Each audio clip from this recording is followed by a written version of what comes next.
Voice of India અત્યારે પાલનપુરના એક ઐતિહાસિક ગ્રાઉન્ડ પર ઊભું છે અને અહીંથી આ મેદાને એવા ટેલેન્ટેડ સિતારાઓ આપ્યા છે કે મિયાદાદના જાવેદ મિયાદના ફાધર પણ અહીંયા રમ્યા હતા, દિલીપસિંહ અડિયોલ, પરવેઝ કાજી હોય કે અન્ય શોએબ હોય, ઘણા એવા ક્રિકેટરો છે, ઘણા એવા હિરલાઓ છે કે જે આ ધરતી પરથી ત્યાં ગયા છે. એમાંના પૈકીના એક આપણી પાસે અત્યારે ઉર્વિલ પટેલ, જે ગઈ આઈપીએલમાં આપણે એમને એક આપણો બનાસકાંઠાનો, આપણો મહેસાણાનો, આપણા ગુજરાતનો, ઉત્તર ગુજરાતનો એક ચહેરો હતો.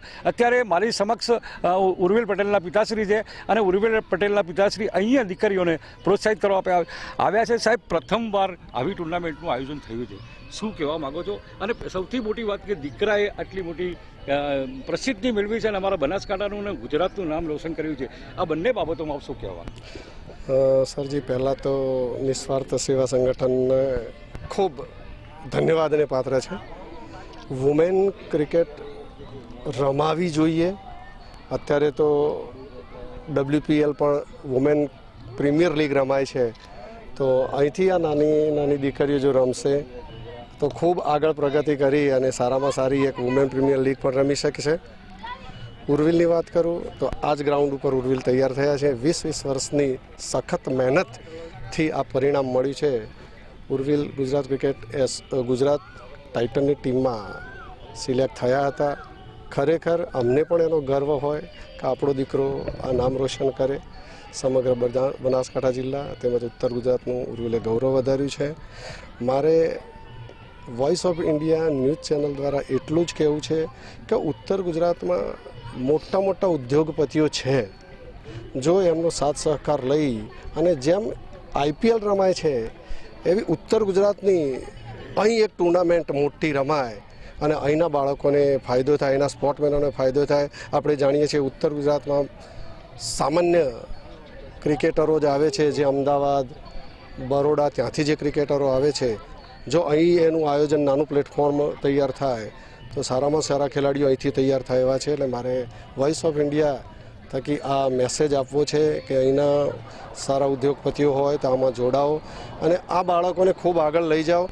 આમાં ખેલદિલી, બીજું બાળકો એમના વ્યસનથી મુક્ત રહેશે, એમનું શારીરિક ફિટનેસ જળવાઈ રહેશે અને જે બાળક કે જે સ્પોર્ટમેનનું શારીરિક ફિટનેસ સારું હોય એ સમગ્ર મેળવી શકે છે.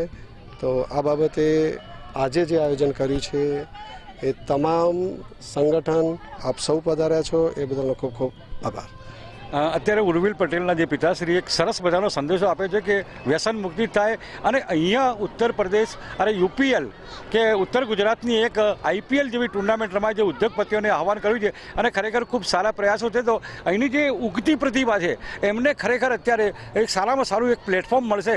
ઘણા બધા ક્રિકેટરો ગયા છે અને અમે ચાહીએ છીએ કે ગુજરાતના અને બનાસકાંઠામાંથી સ્ટેટ લેવલ પર અને કેન્દ્ર લેવલ પર અને રાષ્ટ્રીય લેવલ પર આપણા અને ઇન્ટરનેશનલ પર છોકરા રમે એ દિશામાં. તો અત્યારે મારી સાથે મુજાહિદ ખાન જે છે, એક એવું નામ છે, એક સારો ક્રિકેટર બી છે, પણ આપણે કહી દઉં કે અમિત સાહેબા જે ઇન્ટરનેશનલ એમ્પાયર હતા એ ઇન્ટરનેશનલ એમ્પાયરના કારણે આજે વિશ્વ વિખ્યાત થયા હતા અને એમણે એક એકેડમી ચાલુ કરી હતી ગુજરાતના અંદર અને ગુજરાતના અંદર એ એકેડમીના અંદર ફર્સ્ટ ગુજરાતના એમ્પાયર તરીકે આવ્યા હતા. એ મુજાહિદ ખાન મારી સાથે છે અને મુજાહિદ ખાનની સાથે અમે લોકો ક્રિકેટ બી રમ્યા છે.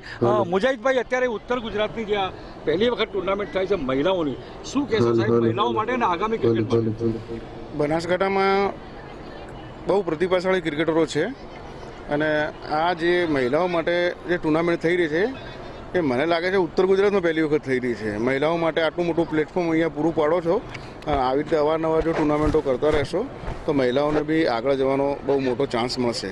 બહુ સારો પ્રયત્ન છે આ. અત્યારે મુજાહિદ ખાન હતા અને જેવું ટુર્નામેન્ટનું શુભારંભ થઈ રહ્યો છે, ઘણો બધો ઉત્સાહ છે. લોકો દેખવા માગે છે કે દીકરીઓ કઈ રીતની ક્રિકેટ રમે છે. Voice of India, Sitab Qadri, Palanpur.